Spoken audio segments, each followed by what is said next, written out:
I took the job in banking because that was what I was supposed to do. It felt like coming out of college, that was one of the best jobs. This is back in the early 2000s.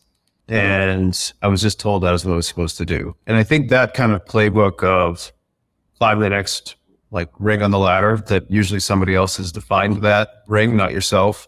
For me, in a strange turn of events, in the middle of that investment banking couple of years, took a job in Iraq working for the US government.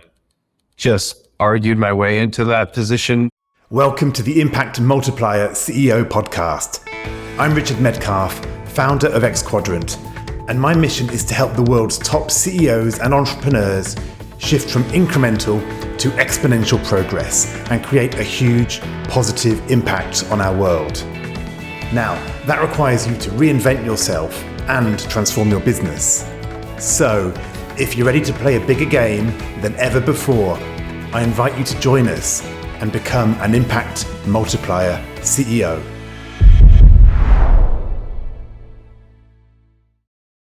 Sometimes we think that having an incredible mission is a panacea, that it almost solves all of our problems in terms of recruitment, retention, purpose, hiring, etc. Well, in this conversation, I speak with Craig Lund, who's the CEO of Mightier. Mightier is an incredible app that's used to actually help children improve their emotional response to stressful situations. Brilliant idea. And Craig talks about that journey, but he also explains how that very mission that is so important to him and his team actually have downsides that you don't actually get in more mercenary, profit-driven companies. So if you're on a mission or you want to have a big mission, this is an important episode to listen to so you get a balanced understanding of the benefits and the challenges of being on mission. Enjoy this conversation with Craig Lund. Hi, Craig, and welcome to the show. It's great to have you today. Yeah, thank you for having me, Richard. It's great to be here. So I'm going to dive straight in. What I know about you is that you started your career in investment banking. Fast forward a few years, and here you are as the founder, co-founder, and chief executive of Mightier, which is a digital health company. I know that you're somebody who has a mission, it has a sense of purpose, and is doing this to create an impact-driven business. So how did you kind of move from that world of finance, or being chief commercial officer in business before, into this real mission-driven mindset? What was that journey for you? Are you saying investment banking isn't mission-driven? I mean, I took the job in banking because that was what I was supposed to do. It felt like coming out of college, that was one of the best jobs. This is back in the early 2000s. And I was just told that was what I was supposed to do. And I think that kind of playbook of climb the next ring on the ladder, that usually somebody else has defined that ring, not yourself. For me, in a strange turn of events, in the middle of that investment banking couple of years, took a job in Iraq working for the US government. Just argued my way into that position for whatever reason. I think feeling trapped in a Wall Street office, not necessarily wanting to be in that job, and realizing that very quickly. And then it really was almost like a defining moment that I think about, where I was in Baghdad. I'd been there for about 6 months. I was starting to think about my transition back to New York. And I had a bunch of private equity firms that were sending me emails and hoping to interview me. And I actually was doing a few interviews, literally sitting in Saddam's palace in a conference room on the phone with, I remember the specific interview with First Reserve, which was like an oil and gas PE firm in Greenwich, Connecticut, that somebody I'd worked with at the bank had recommended me. And we're in the middle of the interview, and a rocket literally hit the building. So the whole building shook, the alarm went off. I dutifully made my way down into the bomb shelter in the basement. It sounds strange, but I think humans are incredibly adaptive and flexible. At this point, it happened so many times, it was a bit second nature. And so I went back up, and then I called back into the interview 30 minutes later. And I can't remember his name, but the gentleman on the line who was interviewing me asked me a question to the effect of, what stocks are you interested in? Or if you were to make a pitch to us right now of a stock to invest in, which stock would that be? And that question just struck me as so ludicrous, given my current situation. I honestly, in that moment, I decided that was it. I was It's like, I don't want to do this. Why am I on this call? And it was just one of those clarifying moments in life. And I really never looked back from that. So I killed all my interviews with all the other finance companies. I actually told the bank that they'd been very nice to me and kind of given me a leave of absence. I told my boss, Michael Johnson, who was the head of the group at Deutsche Bank at the time, really appreciated that, but I would be coming back and I would happily serve out my remaining analyst term, but I was going to move on. Probably cost myself a few dollars in that bonus year, but that's okay. And then from there, kind of started a journey of trying to figure out a bit of process elimination of what I wanted to do. And I'm happy to go through some of those interim steps if that's helpful. But that was kind of. What do you fast forward to? Yeah. So what was, if you like? I mean, I'm sure there are various points on this journey, but what was, again, the pivotal moment that made you say, you know what, I'm going to build Mightier? Yeah, so I mean, I was 30, what was I, 30, I was like, I'm approaching the age where this is going to become too hard to start something on my own. So I was like in my late 30s, and I said, man, if I don't do it now, when am I going to do it? I was still single. So I think I just gotten out of a relationship. So I was in a life stage where I could take risk, and I felt like I'd learned enough and been the number 2 at a couple companies that I said, okay, I want to go figure out something on my own. And so that started a process for about a year. I was thinking about different things I wanted to do. It all started to kind of point back towards mental health, education, kids was like a main focus. And I literally just kind of walked the earth. I was talking to different research groups, looking at different applications, and met the team at Boston Children's at the time. And it did feel like one of those moments where it all kind of coalesced on a single idea, where they had been working on these video games that effectively operate as therapy for kids. So instead of putting a child in front of a therapist, you give them this video game experience that is kind of interactive therapy. They had worked on a prototype. I got really excited about the prototype, saw the opportunity, and then almost like commensurate to the week, my nephew, who was about 6 years old at the time, had one of these really like big emotional outbreaks on Disney World. Couldn't get on a ride. Huge outburst of anger from a young child, which if you've ever seen it is it's a very jarring experience to see a young child with that much pent up aggression. And so it was this like personal aligned with the professional interest that really collided in that moment. And I just decided to go for it. Yeah. Yeah, it's interesting, though, because it wasn't like you had a child and that was like really intimately part of your world at that point. You were a young single guy, but you kind of somehow, these things just came, these events. Well, yeah, I think the It's Conspired, I generally, maybe a bit like, I try to take the long view, just in my own thinking, not only about myself, about a variety of things, and wanted to. And I'd done, the prior 2 things I'd done were all things that I felt passionate about. Solar technology, one was around antibiotic susceptibility. So it was stuff that I thought could at least bend the world in a hopefully a positive direction. So I was looking for stuff like that, found an area I really liked, but then also had, my nephew I was incredibly close with. He, watching my sister struggle with trying to get access to care, seeing my nephew fight every tooth and nail to not sit in front of a therapist.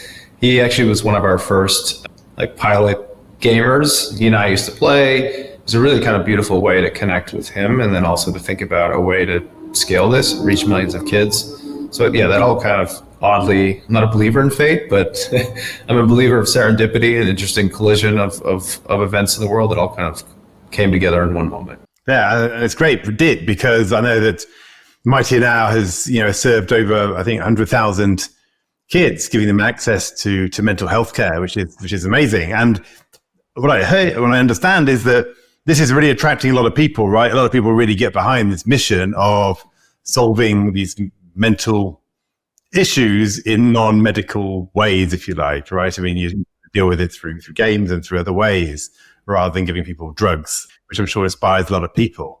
So what's been some of the downsides of this? Because we were just talking a little bit earlier, around it sounds amazing, right? That you're on this kind of impact-driven business. A lot of people are passionate about it. Is there any downside, right? Often the story we like to tell ourselves is that an impact-driven business is everything that a quote unquote normal business is, just a financial business, but it's even better because we've got the financials, but then you've also got the purpose. And so what could be better, right? So have you encountered any downsides in that, or would you say, no, it is literally just in easier, more fun in every respect, which might be a good answer. Yeah, no, I think there are two tensions or trade-offs that come to mind. One is around, I mean, frankly, like the financial architecture of the business, right? So if you claim, and we wrestle with this all the time, if you claim you're in this to help kids, how can you charge $40 a month? Like, how can you justify some of your pricing? How can you justify the return? And I do think, so that's one, I'd say almost around like business model, pricing structure, the profit motive, if you will, and how you think about that. And then the other one I do think is around hiring and culture. And so I'm happy to unpack both. I mean, on the hiring and culture one, yeah, I know you and I were talking about this. I think there are almost two trends. On the one hand, and I think this often happens in startups, you have this kind of like bimodal age experience distribution. We do really well at attracting really young people coming out of school, have lower financial burdens, can take more risks, just more oriented that way. We do really well with the mission attracting really young people at that stage. I think what's often happened with the kind of middle, more experienced executives is they get so excited about the mission that they argue themselves into a job that maybe isn't the right fit. And often we've made a bunch of bad hires, I would say, because of that trend. If you're running a mercenary business that's just all about making money, you're not going to have that problem, right? And especially when they're in sales and marketing, they know how to position themselves. And so I've had a really hard time, especially on the marketing front, where I say, do you really understand like what it means to be in a startup? Do you really understand some of the challenges we face? Do you really understand how to operate in a resource constrained environment? And you get these talented executives that know how to say yes in a compelling way, but it turns out because they're so passionate, they want to like pour all that energy into this new mission, and then it turns out to be a disaster from a HR talent standpoint. So knowing what you know now, how would you do that differently? We have become, we continually to iterate on our hiring process, but I would say we have become much more rigorous, not only on trying to align, it's like size of company. Does this person really know how to operate in the stage of company we're at? Which has been the source of a lot of our bad hiring.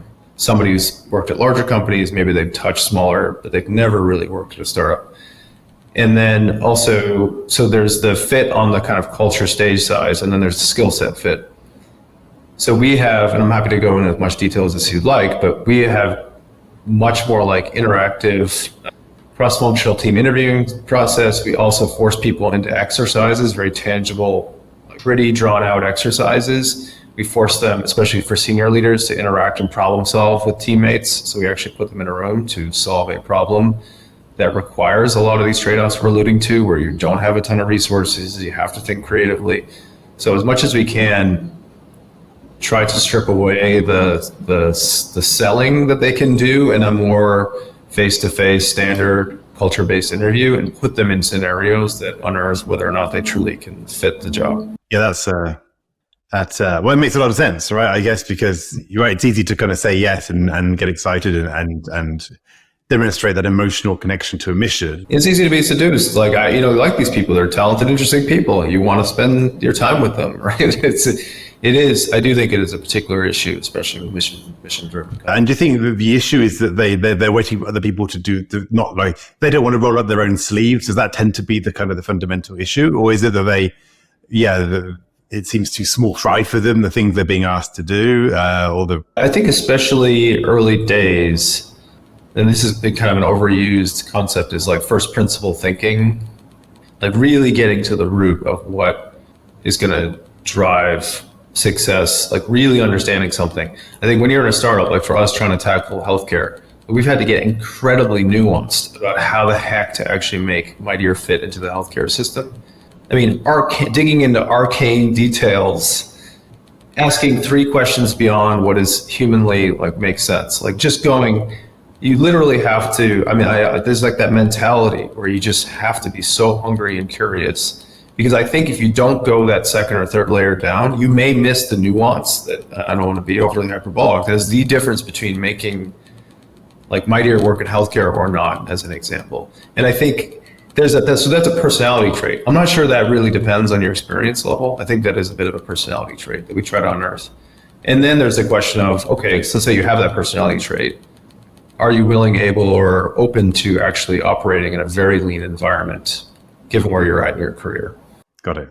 Hey, Craig, so you talked before about this first one, which was around like, if you're doing it for the kids, how can you charge so and such per month? So where does that show up? Does that show up like in you? Like, do you go like, should I really be charging for this? Or does it show up in your employees or in potential partners, or, where do you see this question come up? Yeah, everywhere. And that's where, my job as the co-founder CEO, I write this document that I call it the Mightier True North. And I update it every quarter. And I try to just hit this stuff head on and not hide from it. I guess I am I come at this, and maybe because in a way, I like solving systems. I was intellectually interested in solving these problems. I had a personal connection through my nephew. But I don't have like a child. I am not so deeply emotionally like pulled down into this, if that makes sense, that it almost gives me at least one layer where I can think more like a systems level. And so I think this is how I think about it. And I say this to the team openly. Right now, we know if we charge $40 a month, we cannot serve all families. We know we're going to bend higher socioeconomic. But my argument, I sit up in front of the company and I make this argument, is that if we don't figure out how to make a financially profitable business model to serve those families, there's no way we're ever going to be able to figure out how to make Mightier available and accessible to, like, say, families on Medicaid. And so the strategy has been to focus and be honest about the financial need to show a provable, scalable model there, and then to try, and this is where I think we do bend, we then try to find, or probably more proactively, try to find channels and business opportunities that can serve kids without means. And there may be a little bit of honestly, a little bit of a tension there. Like, in a purely capitalistic, make as much money as you want model, should we be chasing after Medicaid as much as we are? Maybe, but it's also easy to kind of delude yourself into that, because it's also a way to make sure your mission is being upheld both in your eyes and the eyes of your teammates and stakeholders. But I get the question, and I get it from the team all the time. I hope you're enjoying this conversation. This is just a quick interlude to remind you that my book, Making Time for Strategy, is now available. If you want to be less busy and more successful, I highly recommend that you check it out. Why not head over to makingtimeforstrategy.com to find out the details. Now, back to the conversation. And how do we respond to that? Do they kind of accept it? Do they? It's a constant push and pull. I mean, really. I mean, I think it's like, so we would do things. We did some pro bono charity work. So we had a more specific part of, here's our business. We need to figure out a financially lucrative, scalable model.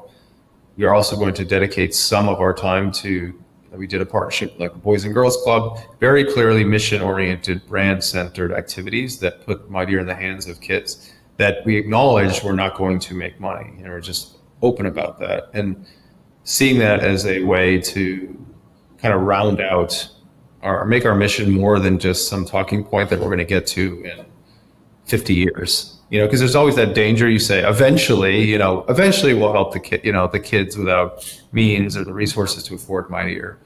That's a dangerous game I think you can play. So there is an interplay here. It's always a tension.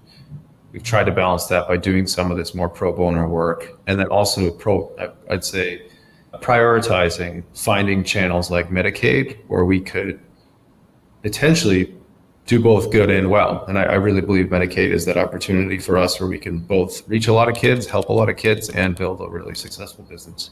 Yeah, thank you for being honest about those challenges. I think it's helpful to kind of see that from the inside view. I think it's really insightful. What's been your success formula? How have you done this? Right? How have you built this business? This startup which is scaled and is making a difference. From the ground up. Well, like, what would be your kind of? I'm sure there's been various things, but what's your go-to skill? Like, what's the area where you think, this is my kind of secret sauce that I've been able to deploy in this? This is my kind of reason for success. Well, I think the trait I try to embody the most is I'm I am relentlessly curious. And I think culture starts at the top. And if you don't model it, it's just see so many companies that write their culture tenets and they sound great, they're on a page, and it's actually worse if they're on a page, if especially the CEO isn't living them. Because then you're a hypocrite.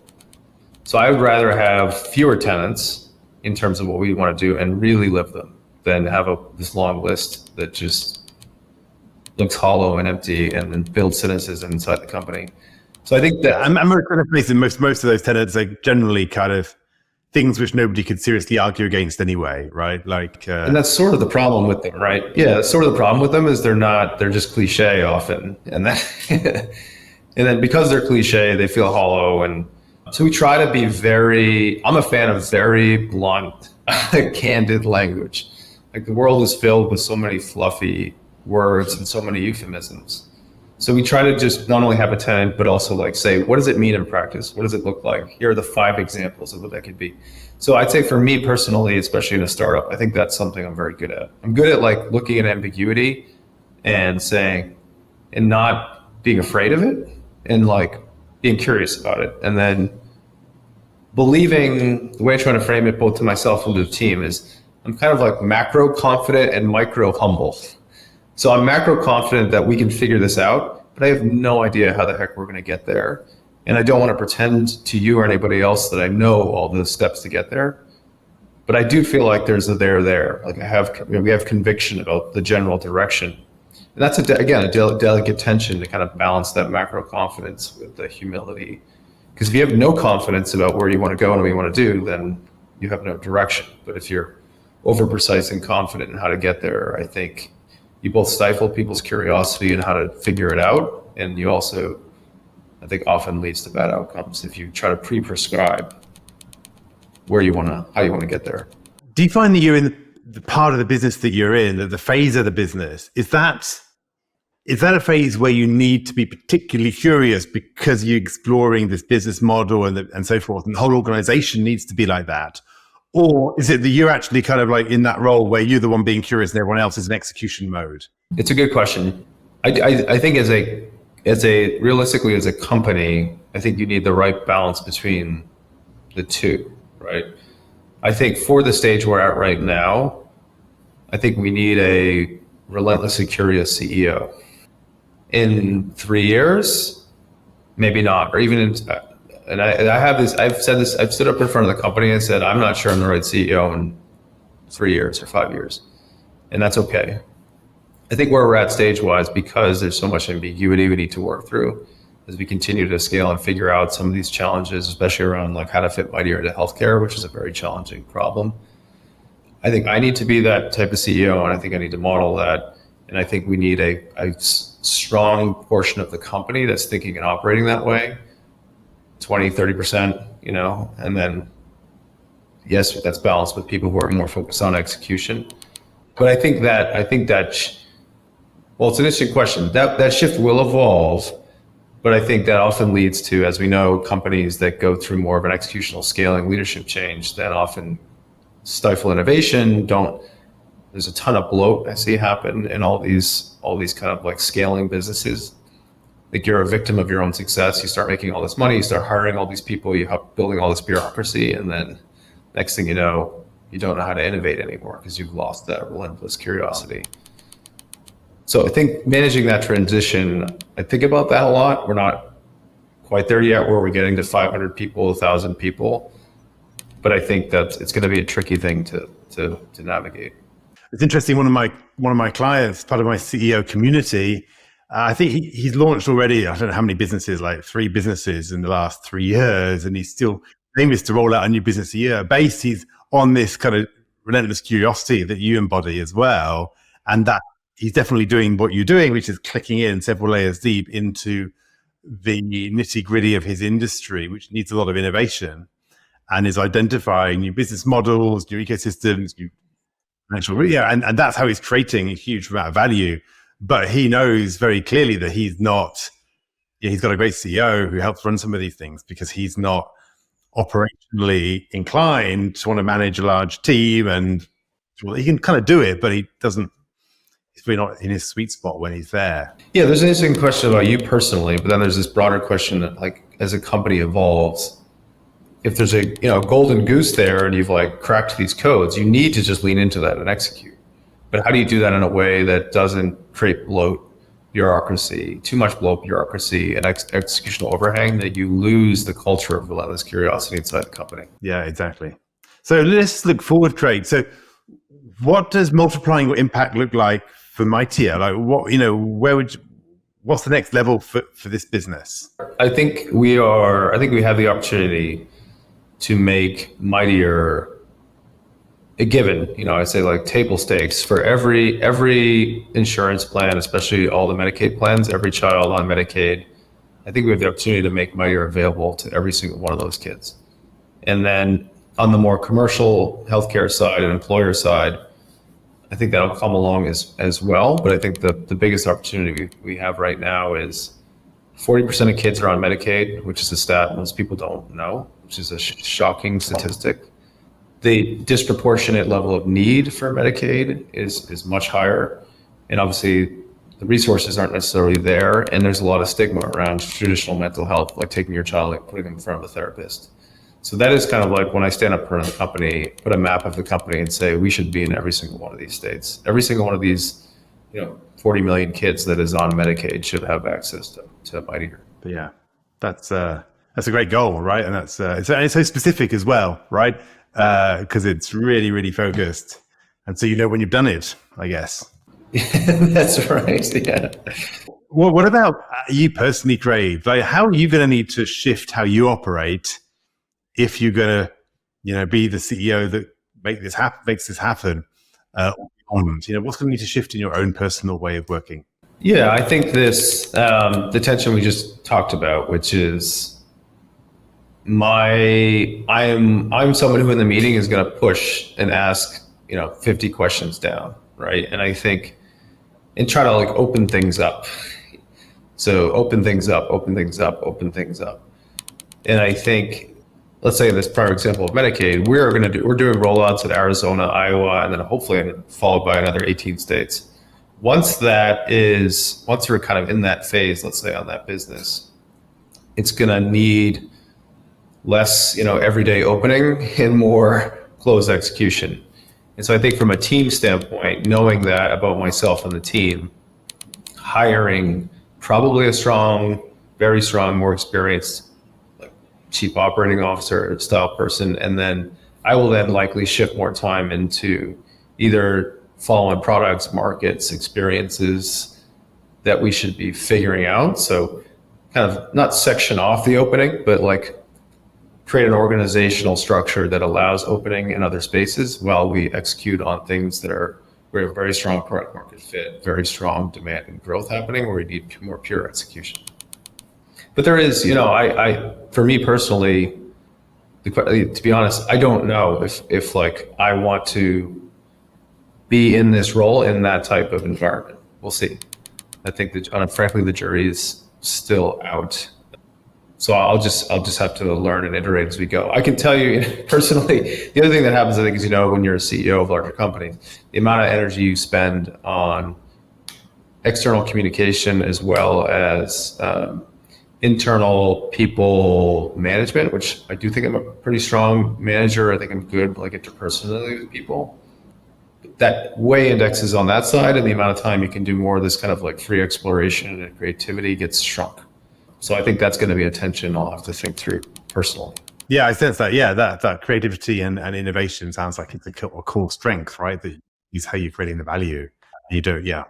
And kind of scaling the messages isn't necessarily quite a repetitive task in some ways, right? Which might not.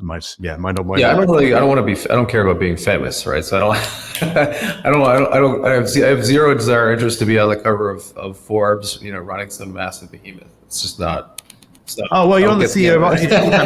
You've made it now. What gets me up in the morning, it's just not. That's it now. Yeah, that's it. Everything else will be downhill. So I think, don't worry about it. Okay, Craig. Well, hey, this is it's been a fun conversation. I really appreciated, your kind of opening the kimono a little bit on what it means to actually be building out this kind of a business where there are questions around, about how do we even charge, given we've got a mission and there's a biggest mission, but we need to keep the lights on and we need to prove out the model. And about hiring, how do we actually make sure that we don't just over-index on enthusiastic, interesting people who are really excited by what we do, but actually make sure that people who are actually able and willing to operate in the particular the constraints that we have. And then I think this question around, I think this really great point around finding those opportunities by going 3 clicks deeper into the details. I think a lot of people miss that. A lot of people kind of look for the surface answers. I've been amazed, speaking with my clients actually sometimes about, they've really gone in, they've really looked at things and they've found things which people haven't spotted, right? And that is the opportunity very often. It's like, this is the area. That's kind of your only shot as a startup, right? Like the incumbents are operating 1 to 2 levels down. They're not up every day asking 3-4 layers deep. If you don't do that, how are you going to beat them? Yeah, and that's fantastic guerrilla style marketing, right? It's like guerrilla business building. It's doing the things which the others don't do because it's hard work, right? But you can find the ends. So thank you so much. I really wish you the best in this business, Craig. If people want to find out more about you or about Mightier, where do they go to do that? Yeah, Mightier.com. Come check us out. If you've got families in need in your orbit, always happy to provide service there. And then as a shameless plug, if you know people in the health insurance plans, Medicaid, commercial that people think might benefit from Mightier, I will happily accept any inbound email as well. So happy to give my personal email. It's clund, LUND @mightier.com. Perfect. Well, thanks, Craig. Wish you all your best on your mission to make Mightier kids around the world. Thank you. All right. Thank you so much, Richard. Take care. Well, that's a wrap. If you received value from this conversation, please do leave us a review on your favorite podcast platform. We'd deeply appreciate it. And if you'd like to check out the show notes from this episode, head to xquadrant.com/podcast, where you'll find all the details. Now, finally, when you're in top leadership, who supports and challenges you at a deep level to help you multiply your impact? Discover more about the different ways we can support you at xquadrant.com.